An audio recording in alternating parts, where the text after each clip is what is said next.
जय हिंद। सभी को MRG के GS में स्वागत है। आज हम लोग देखने वाले हैं बिहार पुलिस जितने भी प्रश्न पूछे गए हैं पिछले वर्षों में, उन सभी प्रश्नों से रिलेटेड और उन सभी प्रश्नों को हम लोग हल करेंगे। तो आज हम लोग देखने वाले हैं बिहार पुलिस में पूछे गए प्रश्न जो है 28/8/2024 का 28/8/2024 में पूछे गए जितने भी प्रश्न हैं वो सारे प्रश्नों को हम लोग कवर करेंगे और उससे रिलेटेड प्रश्न जितने भी महत्वपूर्ण प्रश्न होंगे उसको भी हम लोग साथ में करते चलेंगे। तो आज हम लोग स्टार्ट करने वाले हैं 28/8/2024 को। जितने भी प्रश्न हैं उसको सभी को हम लोग सोल्व करेंगे और उससे रिलेटेड जितने भी प्रश्न रहेंगे उसको भी हम लोग देखेंगे। तो पहला क्वेश्चन है, पंचतंत्र के लेखक कौन है? पंचतंत्र के लेखक कौन है? विष्णु शर्मा। तो आगे हम लोग देखते हैं इसी को।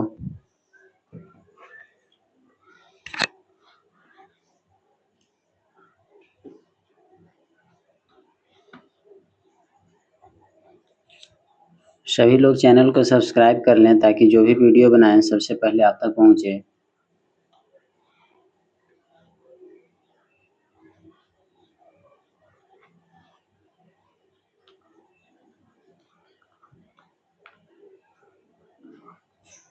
पहला क्वेश्चन है, पंचतंत्र के लेखक कौन है?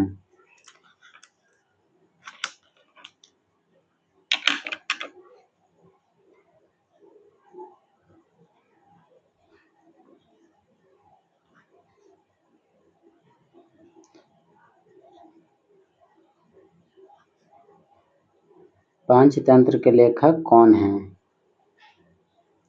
ऑप्शन नंबर ए में है, ऑप्शन नंबर ए में क्या है? Vishnu Sharma.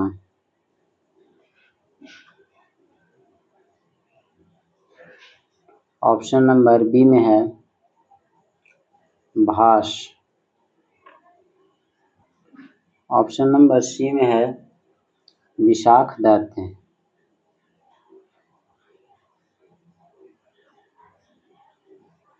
Option number D में है अमर सिंह।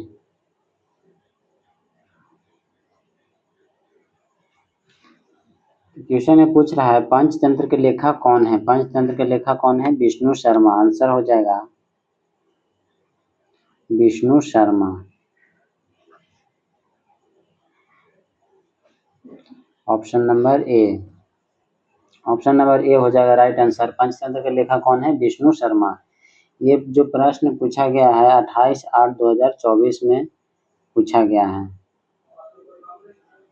28/8/2024 का जितने भी प्रश्न हैं उन सभी को हम लोग हल करेंगे। पहला क्वेश्चन है, पंचतंत्र के लेखक कौन है? पंचतंत्र के लेखक है विष्णु शर्मा। आगे देखेंगे इससे रिलेटेड प्रश्न जितने भी हैं। पंचतंत्र के लेखक कौन है? विष्णु शर्मा। पंचतंत्र किस भाषा में लिखा गया है? पंचतंत्र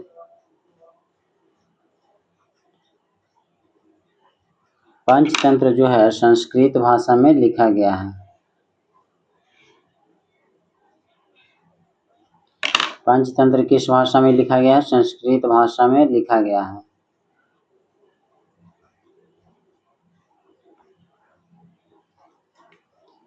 आगे देखेंगे पंचतंत्र में कितने तंत्र होते हैं? पंचतंत्र में कितने तंत्र होते हैं? पंचतंत्र में कितने तंत्र होते हैं? 5 तंत्र होते हैं। यानी तंत्र को ही क्या बोलते हैं? भाग बोलते हैं।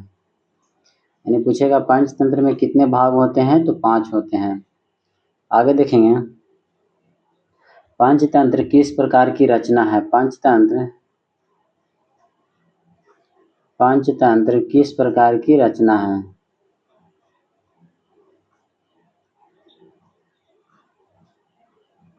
पंचतंत्र किस प्रकार की रचना है? नीति कथाओं का संग्रह। नीति कथाओं का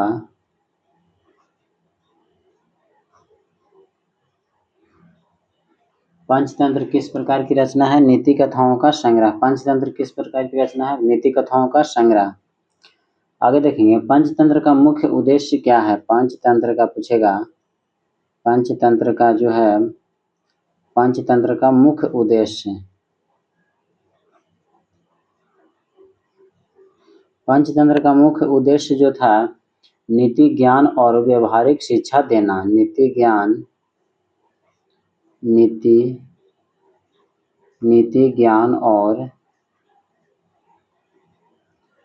ज्ञान और व्यवहारिक शिक्षा देना।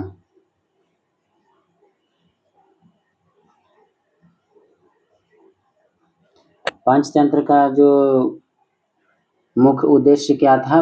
नीति ज्ञान और व्यवहारिक शिक्षा देना। सबसे पहला देखेंगे पंचतंत्र का लेखक कौन है? विष्णु शर्मा।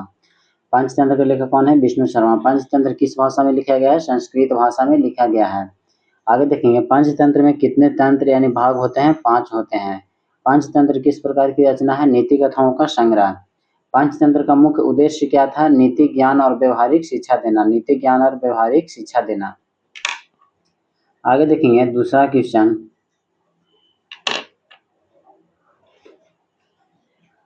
दूसरा क्वेश्चन में है संविधान में संशोधन कितने प्रकार से हो सकता है? संविधान में जो संशोधन है वो कितने प्रकार से हो सकता है? संविधान में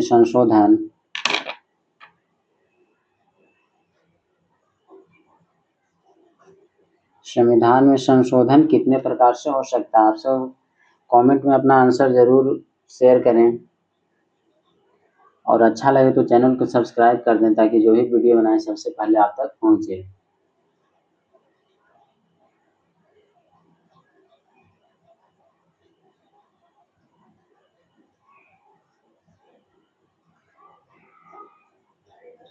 आगे देखेंगे संविधान में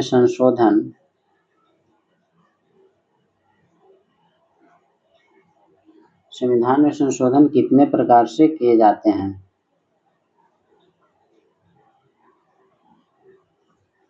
संविधान में संशोधन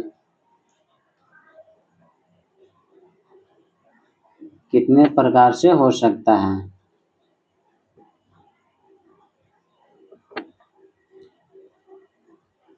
संविधान में संशोधन कितने प्रकार से हो सकता है? ऑप्शन नंबर ए में है 3 प्रकार से। ऑप्शन नंबर बी में है 2 प्रकार से। ऑप्शन नंबर सी में है 4 प्रकार से। ऑप्शन नंबर डी में है 5 प्रकार से।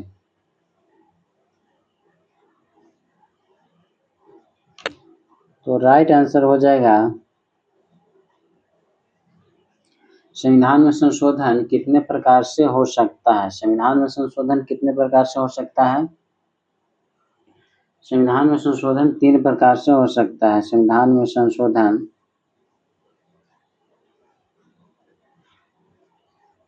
संशोधन कितने प्रकार से हो सकता है? 3 प्रकार से हो सकता है। ऑप्शन नंबर ए हो जाएगा राइट आंसर। आगे देखेंगे इससे रिलेटेड जितने ही प्रश्न है उसको। संविधान में संशोधन कितने प्रकार से हो सकता है? संविधान में संशोधन 3 प्रकार से हो सकता है, जिसमें सबसे पहला है साधारण बहुमत से। साधारण बहुमत से।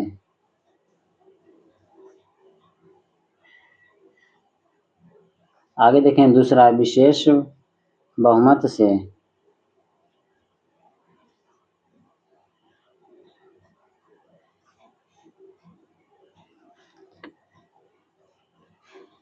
थर्ड नंबर में है विशेष बहुमत प्लस आधे राज्यों की स्वीकृति से। विशेष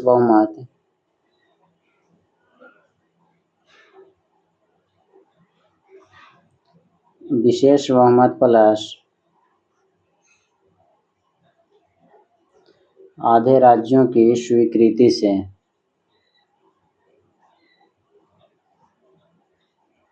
संविधान में संशोधन कितने प्रकार से किए जा सकते हैं? संविधान में संशोधन 3 प्रकार से किए जा सकते हैं, जिसमें सबसे पहला है साधारण बहुमत से। दूसरा है विशेष बहुमत से। तीसरा है विशेष बहुमत प्लस आधे राज्यों की स्वीकृति से। आगे देखेंगे संविधान संशोधन की प्रक्रिया का उल्लेख अनुच्छेद 368 में किया गया है। संविधान संशोधन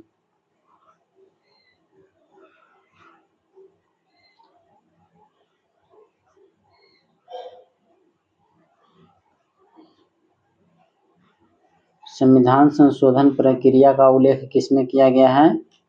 अनुच्छेद 368 में। अनुच्छेद 368 में किया गया है। संविधान संशोधन प्रक्रिया का उल्लेख किसमें किया गया? अनुच्छेद 368 में। अनुच्छेद 368 में। संविधान में संशोधन करने की शक्ति किसके पास है? संविधान में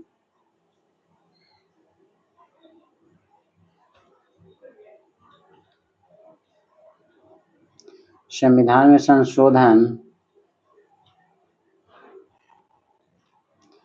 करने की शक्ति, संविधान में संशोधन करने की शक्ति किसके पास है? संविधान में संशोधन करने की शक्ति किसके पास होती है? संसद के पास होती है।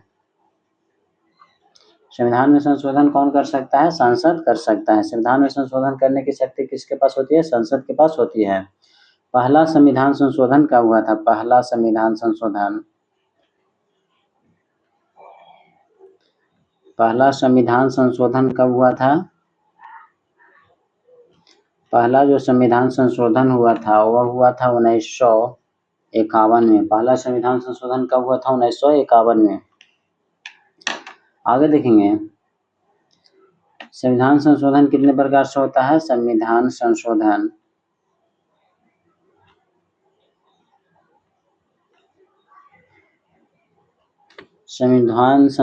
के प्रकार, संविधान संशोधन के प्रकार पूछेगा तो क्या हो जाएगा? 3 प्रकार। संविधान में संशोधन कितने प्रकार से किया जा सकता है? 3 प्रकार से। आगे देखेंगे third number question. Third number question में है, लुई 16वां को कब फांसी दी गई थी? लुई 16वां को कब फांसी दी गई थी? तो आप सब लोग कंटिन्यू बने रहें, इससे बहुत ही फायदेमंद होने वाले हैं। बिहार पुलिस का वैकेंसी जो न्यू आने वाला है 2026 में, PYQ प्रश्न से हमें पता चलता है कि कौन से सब्जेक्ट से कितना प्रश्न आ रहा है।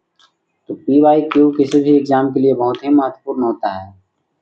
इससे हमको समझ में आता है कि कौन क्वेश्चन कितना बार रिपीट हो रहा है, कौन से टॉपिक से ज़्यादा क्वेश्चन आ रहा है। PYQ से हमें पता चलता है।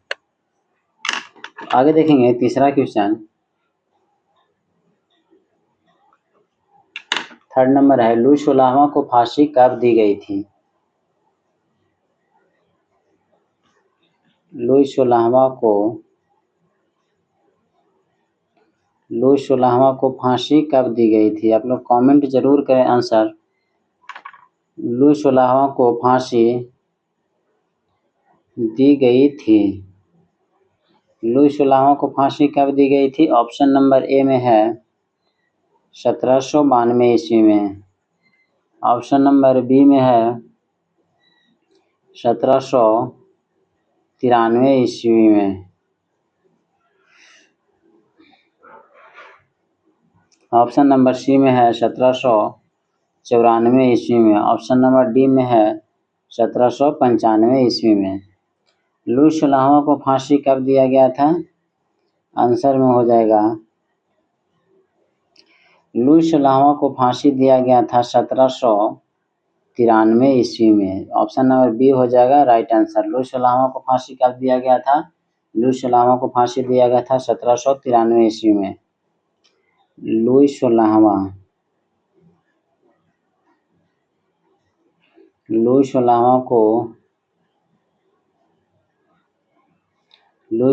को फांसी कब दिया गया था? 21 जनवरी 1793 को। 21 जनवरी 1793 ईस्वी को दिया गया था। लुई 16वां को फांसी कब दिया गया था? 21 जनवरी 1793। 21 जनवरी 1793। आगे देखेंगे इससे रिलेटेड प्रश्न। यह जो घटना है वो फ्रांसीसी क्रांति के दौरान हुई थी। यह घटना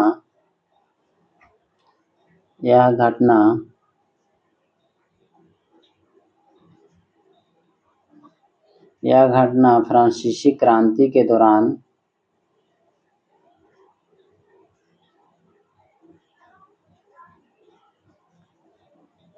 यह जो घटना है वो कब हुआ था? फ्रांसीसी क्रांति के दौरान हुई थी। आगे देखेंगे, फ्रांसीसी क्रांति कब हुई थी? फ्रांसीसी क्रांति बहुत बार क्वेश्चन में पूछा जाता है। फ्रांसीसी क्रांति कब हुआ था? फ्रांसीसी क्रांति हुआ था 1789 में। फ्रांसीसी क्रांति कब हुआ था? 1789 में। तो ये सब मेन पॉइंट है जिसको हम लोग ध्यान में रखते हुए चलेंगे, ताकि जो भी प्रश्न है वो एक भी छूटे ना। इससे हमें लुई सलाहवा को फांसी कब दी गई थी? 1793 में। इससे रिलेटेड जितने भी अगल बगल क्वेश्चन होते हैं वो सभी को हम लोग देखते हुए चलेंगे। जिसमें सबसे पहला देखे हैं, यह घटना फ्रांसीसी क्रांति के दौरान हुई थी। जो फांसी दी गई थी वो कब दी गई थी? यह जो फांसी देने की घटना है वो फ्रांसीसी क्रांति के दौरान हुई थी। आगे देखेंगे, फ्रांसीसी क्रांति कब हुआ था? 1789 में। फ्रांसीसी क्रांति कब हुआ था? 1789 में। आगे देखेंगे, बैस्टिल का पतन कब हुआ था? बैस्टिल का पतन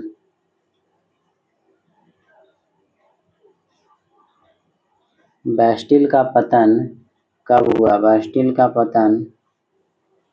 बैस्टिल का पतन कब हुआ था? 14 जुलाई 1789 को। 14 जुलाई 1789 को बैस्टिल का पतन कब हुआ था? 14 जुलाई 1789 को। बैस्टिल का पतन कब हुआ था? 14 जुलाई 1789 को। आगे देखेंगे, फ्रांस की रानी कौन थी? फ्रांस की जो रानी थी वह कौन थी?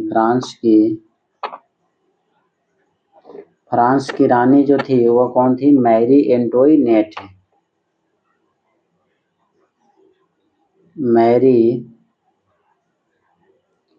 मैरी एंटोइनेट। फ्रांस की रानी कौन थी? मैरी एंटोइनेट। आगे देखेंगे, फ्रांसीसी क्रांति का जो नारा था वह क्या था? फ्रांसीसी क्रांति का नारा क्या था? फ्रांसीसी क्रांति का जो नारा था, स्वतंत्रता, समानता और बंधुत्व। फ्रांसीसी क्रांति का नारा क्या था? अगर क्वेश्चन में पूछेगा कि फ्रांसीसी क्रांति का नारा क्या था, तो हो जाएगा स्वतंत्रता, समानता और बंधुत्व। स्वतंत्रता, समानता और बंधुत्व।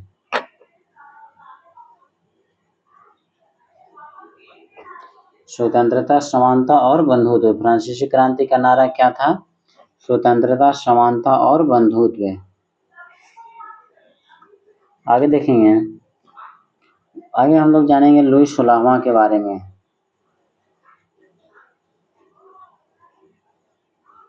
लुई सलाहवा का जन्म कहाँ हुआ था और कब हुआ था और मृत्यु कब हुआ था? पिता कौन था, माता कौन था, ये सब हम लोग जानेंगे। तो लुई सलाहवा को जो जन्म हुआ था 23 अगस्त 1754 ईस्वी को। 23 अगस्त 1754 ईस्वी को। लुई सलाहवा का जन्म कब हुआ था? 23 अगस्त 1754 ईस्वी को। आगे देखेंगे, जन्म स्थान, इसका जन्म स्थान कहाँ था? कहाँ जन्म लिया था? वर्साय। फ्रांस में जगह का नाम है एक वर्साय, वहीं पे जन्म लिया था। फ्रांस यानी वर्साय में। आगे देखेंगे, पिता का नाम इसका क्या था? पिता का नाम था लुई डॉल्फिन। पिता का नाम क्या था लुई सलाहवा का? Louis dolphin. आगे देखेंगे, माता का नाम क्या था? माता का नाम था मारिया जोसेफा। माता का नाम क्या था?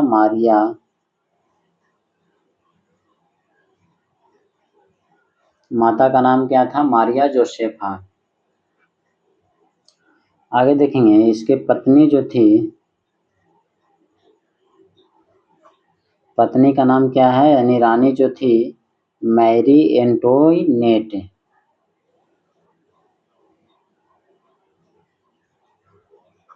पत्नी के नाम क्या थी? मैरी एंटोइनेट। मैरी एंटोइनेट ही रानी थी। आगे देखेंगे, लुई 16वां जो था वो राजा कब बना था?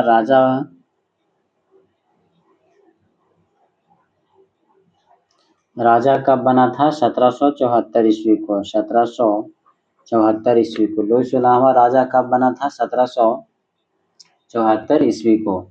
आगे देखेंगे, मृत्यु इसका जो है मृत्यु हुआ था, यानी जो फांसी दिया गया था फ्रांसीसी घटना के दौरान में, वो दिया गया था 21 जनवरी 1793 को।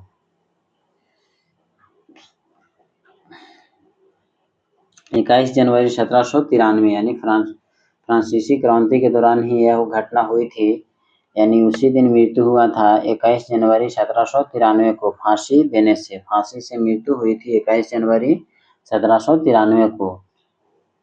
मृत्यु कहाँ में हुआ था? पेरिस में हुआ था। मृत्यु स्थान जो है वह क्या है? पेरिस। आगे देखेंगे, कितने वर्ष की आयु में मृत्यु इसका हुआ था? तो मृत्यु हुआ था 38 वर्ष की आयु में। लुई 16वां की जो मृत्यु हुई थी वह 38 वर्ष की आयु में हुई थी। आगे देखेंगे, लुई 16वां फ्रांस का अंतिम पूर्ण राजशाही शासक था। लुई 16वां जो था, लुई 16वां फ्रांस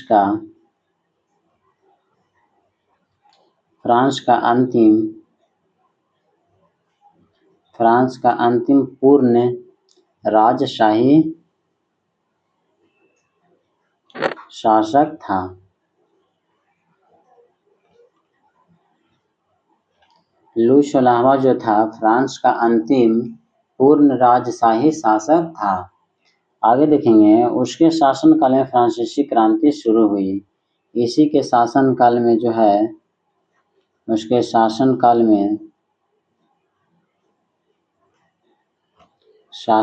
में फ्रांसीसी क्रांति शुरू हुई।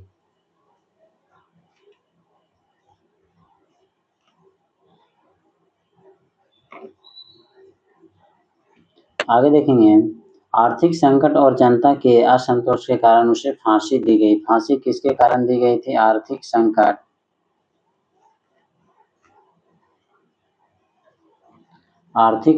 और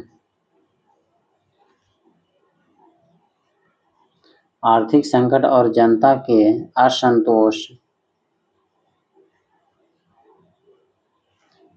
के असंतोष के कारण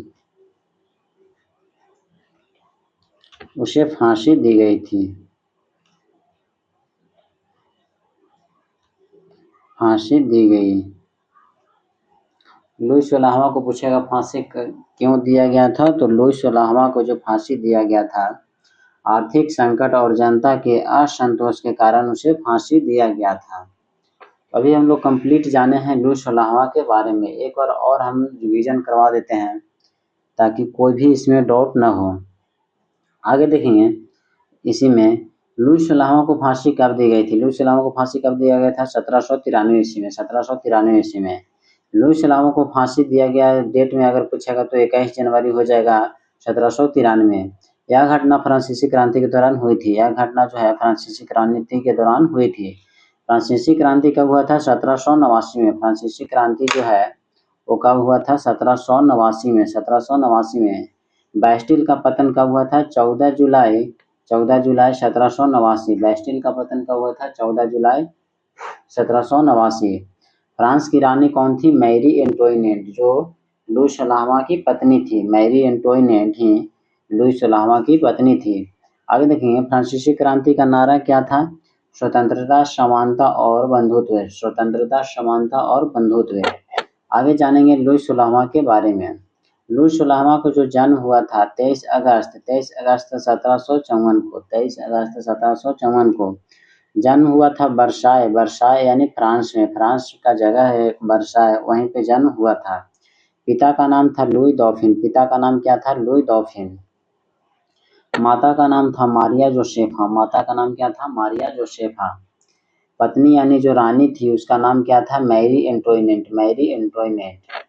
लुई 16वां राजा कब बना था? 1774 ईस्वी को। लुई 16वां जो है राजा कब बना था? 1774 ईस्वी को। आगे देखेंगे मृत्यु कब हुआ था? फांसी से मृत्यु इसका कब हुआ था? 21 जनवरी 1793 को। 21 जनवरी 1793 को। मृत्यु कहाँ में हुआ था? पेरिस में हुआ था। मृत्यु किस स्थान पर हुआ था? पेरिस में।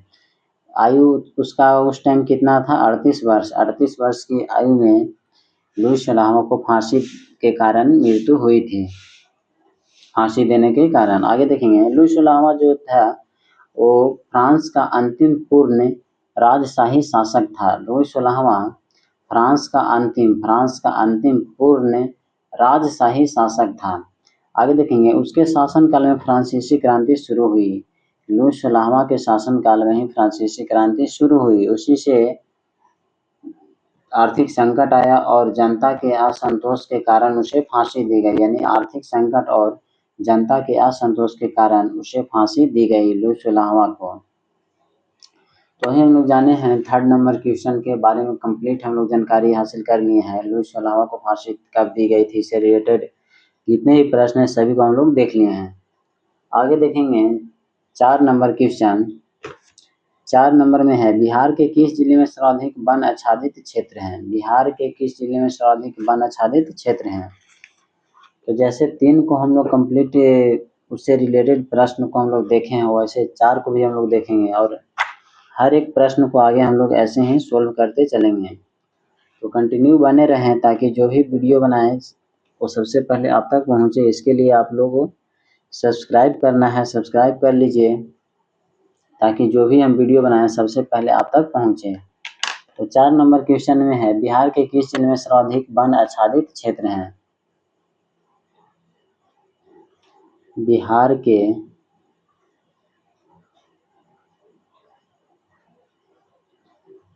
बिहार के किस जिले में सर्वाधिक वन आच्छादित क्षेत्र हैं?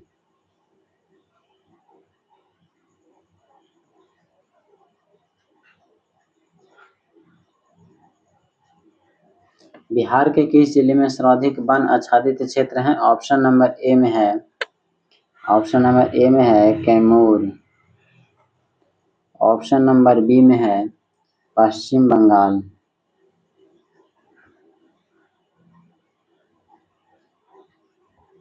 आंसर आप लोग कमेंट में जरूर करें। ऑप्शन नंबर सी में है रोहतास। ऑप्शन नंबर डी में है जमुई। सॉरी यहाँ पे पश्चिम चंपारण है, पश्चिम चंपारण। ऑप्शन नंबर ए में है कैमूर, बी में है पश्चिम चंपारण, सी में रोहतास, डी में है जमुई। आप लोग आंसर को कमेंट में जरूर करें। तो बिहार के किस जिले में सर्वाधिक वन आच्छादित क्षेत्र हैं? तो ऑप्शन नंबर ए हो जाएगा right answer Kaimur. Option number A हो जाएगा राइट आंसर। बिहार के किस जिले में सर्वाधिक वन आच्छादित क्षेत्र हैं? कैमूर जिले में। आगे देखेंगे इससे रिलेटेड प्रश्न। बिहार का एकमात्र टाइगर रिजर्व कौन सा है? वाल्मीकि टाइगर रिजर्व है। बिहार का एकमात्र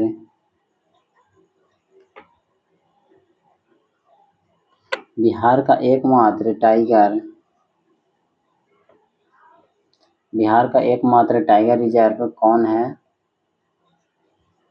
बिहार का एकमात्र टाइगर रिजर्व कौन सा है? वाल्मीकि टाइगर रिजर्व है।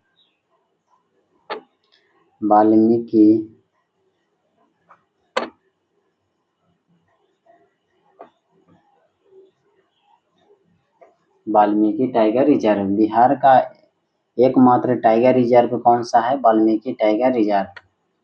आगे देखेंगे बिहार में सबसे कम वन आच्छादन वाला जिला कौन सा है?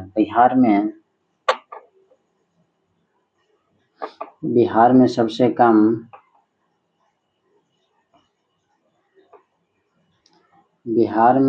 कम वन आच्छादन वाला जिला कौन सा है?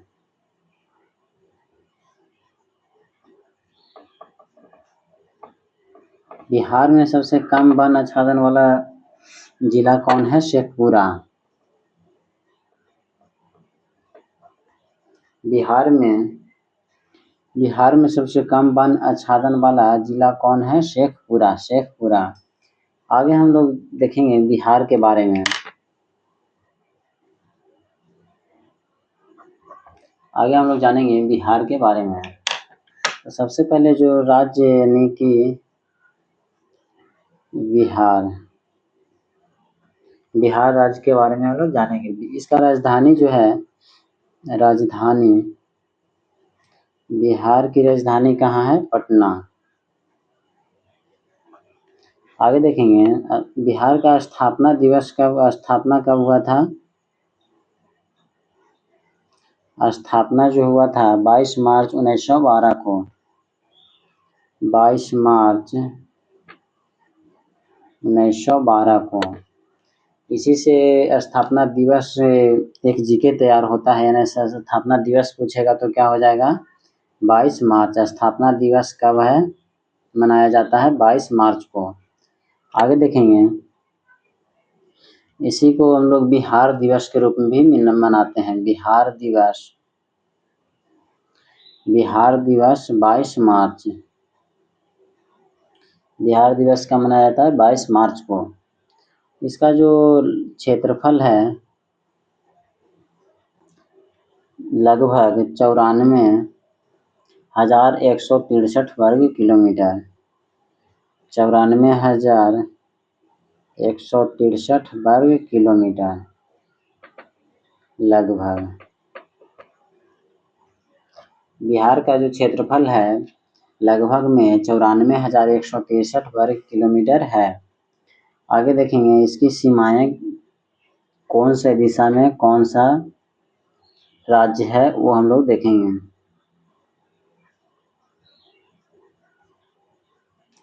उत्तर में क्या है? नेपाल। उत्तर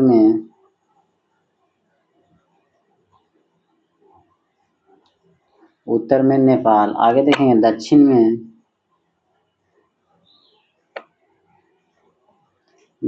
में है झारखंड। दक्षिण में झारखंड। पूर्व में पश्चिम बंगाल। बिहार के पूर्व दिशा में कौन है? पश्चिम बंगाल।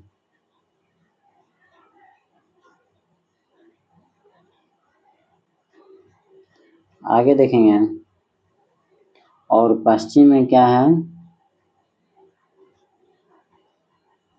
पश्चिम में है उत्तर प्रदेश।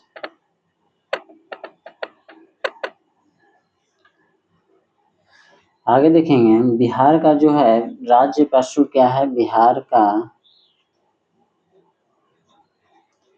का राजकीय पशु क्या है? गौर। इसी को बोलते हैं, पहले आता था, इसी को बोलते हैं क्या? बैल। बिहार का राजकीय पशु क्या है? गौर। बिहार का राजकीय पशु क्या हो जाएगा? गौर। आगे देखेंगे बिहार का राज्य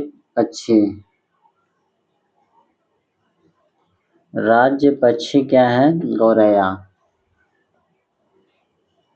ये तो सभी को मालूम होगा, फिर भी एक बार हम रिवाइज करा देते हैं। बिहार का राज्य पशु क्या है? गौर। बिहार का राजकीय पक्षी क्या है? गौरैया। आगे देखेंगे राज्य वृक्ष क्या है? पीपल। आगे देखेंगे राज्य पुष्प क्या है? गेंदा। राज्य पुष्प क्या है? गेंदा का फूल। आगे देखेंगे, आगे और भी जानेंगे प्रमुख नदियां के बारे में। बिहार का जो है प्रमुख नदियां हैं उसको हम लोग देखेंगे।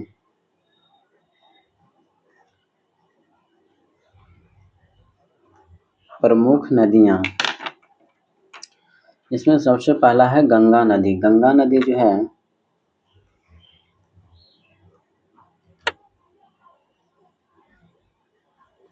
गंगा नदी के बारे में जानेंगे। इसकी लंबाई है 2525 किलोमीटर लंबा। गंगा नदी की लंबाई कितनी है? 2525 किलोमीटर। भारत की सबसे लंबी नदी है। ये भारत की सबसे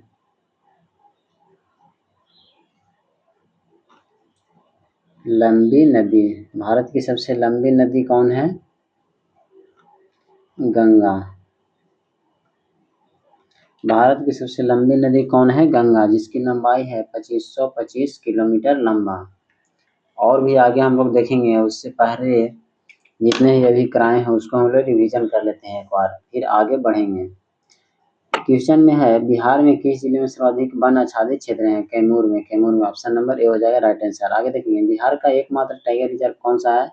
Valmiki tiger reserve. Valmiki tiger reserve. Bihar में सबसे कम वन आच्छादन वाला जिला कौन सा है? शेखपुरा। शेखपुरा। आगे हम लोग देखेंगे बिहार के बारे में। तो राज्य का नाम है बिहार, इसकी राजधानी जो है पटना है। स्थापना कब हुआ था? 22 मार्च 1912 को। 22 मार्च 1912 को बिहार दिवस मनाया जाता है 22 मार्च को। 22 मार्च को। इसका जो क्षेत्रफल है लगभग 94,163 वर्ग किलोमीटर। इसकी जो सीमाएं हैं, उत्तर में है नेपाल। उत्तर में क्या है? नेपाल। दक्षिण में है झारखंड। पूर्व में है पश्चिम बंगाल और पश्चिम में है उत्तर प्रदेश। राज्य पशु क्या है? गौर। राज्य पशु क्या है? गौर। राज्य पक्षी गौरैया। राज्य वृक्ष पीपल। राज्य पुष्प गेंदा। प्रमुख नदियां के बारे में हम लोग जान रहे हैं, जिसमें सबसे पहला नदी जाने हैं गंगा नदी। गंगा नदी का जो लंबाई है 2525 किलोमीटर। इससे होता है भारत की सबसे लंबी नदी में आती है गंगा। भारत की सबसे लंबी नदी में कौन सी नदी आती है? गंगा। आगे देखेंगे, और भी आगे नदियां हैं उसको हम लोग देखेंगे।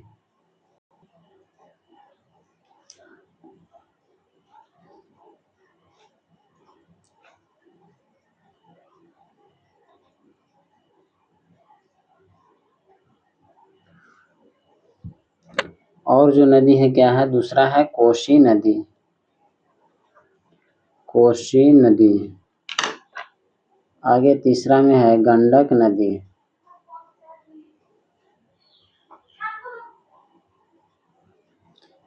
आगे है बागमती नदी। बागमती नदी। बागमती नदी। आगे है सोन नदी। सोन नदी। और जानेंगे इसके बारे में। गंगा का उद्गम जो है गंगोत्री ग्लेशियर। गंगा का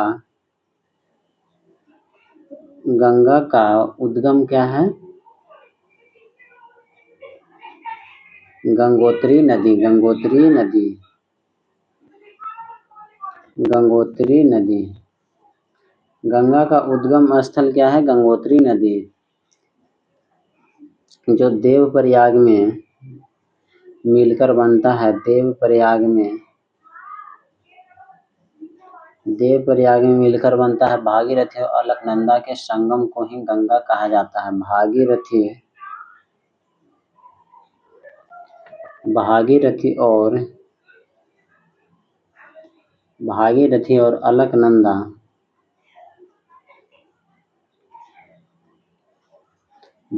और अलकनंदा के संगम को ही गंगा कहा जाता है। संगम को ही गंगा कहा जाता है। जो देवप्रयाग में मिलकर बनता है, भागीरथी और अलकनंदा मिलता है, उसी के संगम को ही क्या कहा जाता है? गंगा कहा जाता है। गंगा जो नदी है, गंगा नदी किस शहर में गिरती है? किस शहर में गिरती है? बंगाल की खाड़ी में।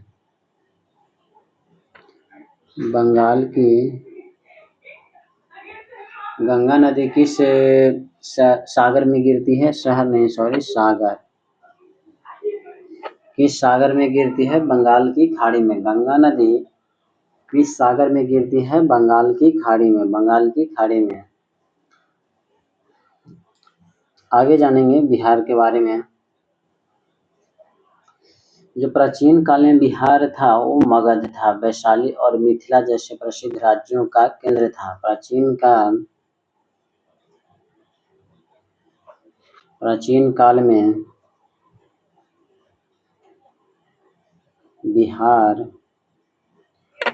काल में बिहार मगध, वैशाली और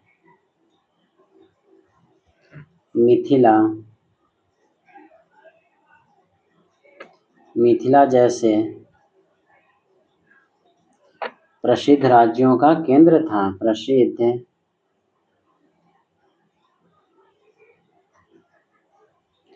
प्रसिद्ध राज्यों का केंद्र था।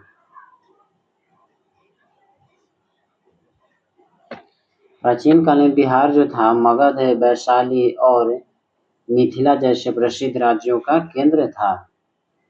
आगे देखेंगे गौतम बुद्ध को बोध गया में ज्ञान प्राप्त हुआ। गौतम बुद्ध को बिहार का जो बोध गया है, गया जिला में, वहीं पे ज्ञान की प्राप्ति हुई थी।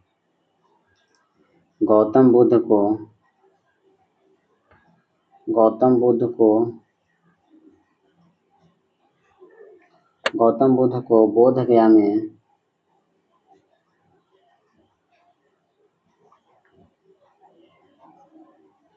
बोध गया में ज्ञान प्राप्त हुआ।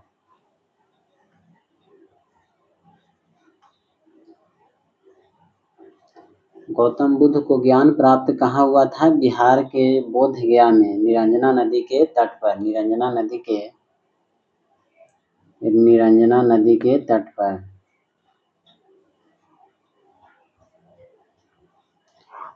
नदी के तट पर। आगे देखेंगे महावीर का भी बिहार में गहरा संबंध है। महावीर जो जैन धर्म के 24वें तीर्थंकर हैं, महावीर, इनका भी बिहार में गहरा संबंध है। महावीर का भी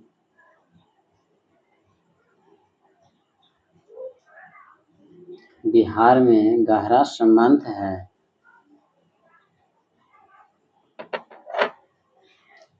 आगे देखेंगे सम्राट अशोक और चंद्रगुप्त मौर्य का शासन यहीं से चला। सम्राट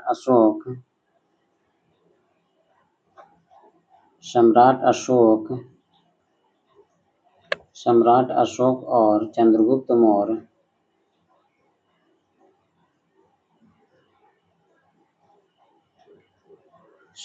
सम्राट अशोक और चंद्रगुप्त मौर्य का शासन यहीं से चला। यानी सम्राट अशोक और चंद्रगुप्त मौर्य का शासन जो है बिहार से ही चला था। आगे जानेंगे प्रसिद्ध पर्यटन स्थल। बिहार का जो है बिहार का प्रसिद्ध पर्यटन स्थल।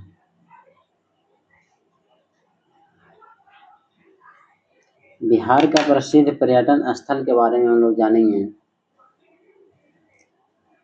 सबसे पहला है महाबोधि मंदिर। महाबोधि मंदिर। आगे देखेंगे दूसरा है नालंदा विश्वविद्यालय।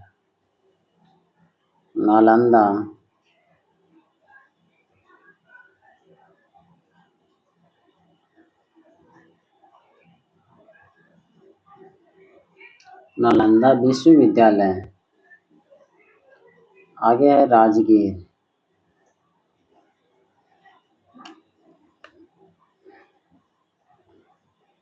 गोलघर। Valmiki tiger reserve.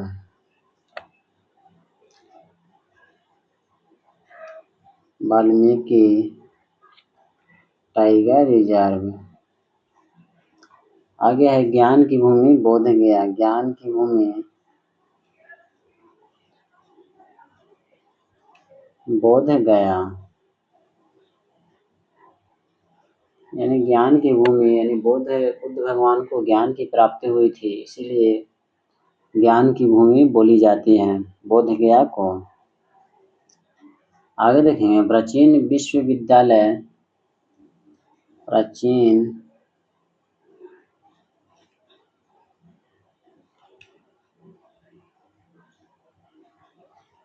विश्वविद्यालय कौन है? नालंदा विश्वविद्यालय,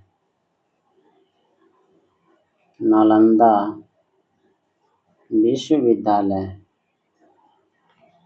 प्राचीन विश्वविद्यालय बिहार का कौन सा है?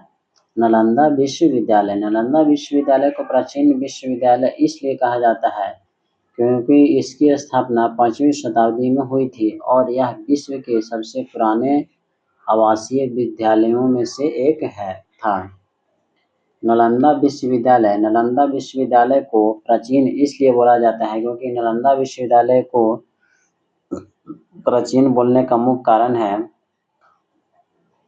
इसकी जो स्थापना हुई थी 5वीं शताब्दी, इसकी स्थापना कब हुई थी? 5वीं शताब्दी में, 5वीं शताब्दी में, और यह विश्व के सबसे पुराने आवासीय विश्वविद्यालयों में से एक है, यानी विश्व के सबसे पुराने विश्वविद्यालयों में से एक है, विश्व के सबसे पुराने विश्वविद्यालयों में से एक है, इसीलिए इसको विश्व के यानी कि प्राचीन विश्वविद्यालय माना जाता है, नालंदा विश्वविद्यालय को। आगे देखेंगे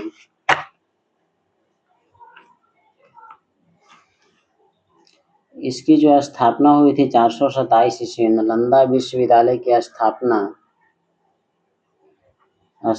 हुई थी लगभग 427 ईस्वी में। कहाँ में हुआ था? नालंदा जिला में हुआ था। स्थान का नाम क्या था? नालंदा विश्वविद्यालय कहाँ है? नालंदा जिला में, बिहार के नालंदा जिला में। आगे देखेंगे इसके जो संस्थापक थे,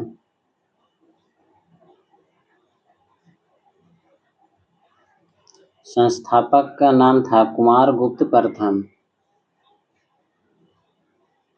कुमारगुप्त प्रथम। नालंदा विश्वविद्यालय के संस्थापक कौन थे? कुमारगुप्त प्रथम।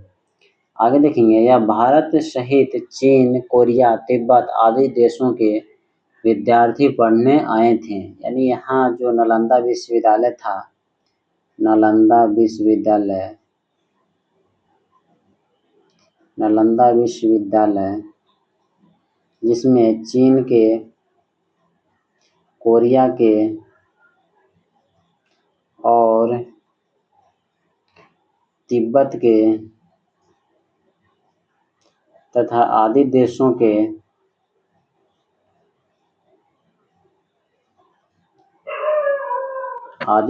के विद्यार्थी पढ़ने आए थे, यानी ज्ञान पाने के लिए यहाँ पर आए थे। चीन से, कोरिया से, तिब्बत से और सभी देशों से आए थे। जिसमें 1193 ईस्वी में इसे आक्रमण के दौरान नष्ट कर दिया गया। नालंदा विश्वविद्यालय को 1193 ईस्वी में आक्रमण के दौरान नष्ट कर दिया।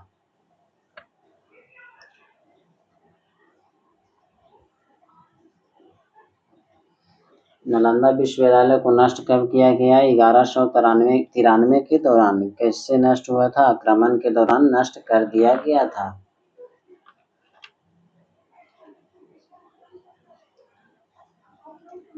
आगे हम लोग देखेंगे 5 नंबर क्वेश्चन।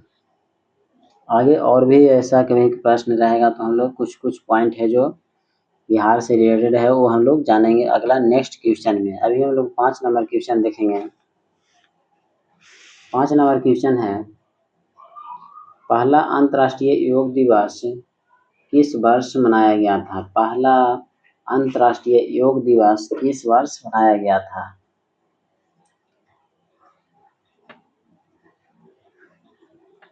पाँच नंबर क्वेश्चन है। पहला अंतर्राष्ट्रीय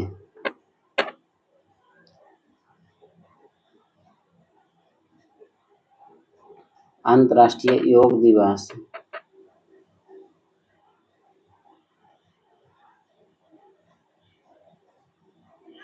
किस वर्ष मनाया गया था?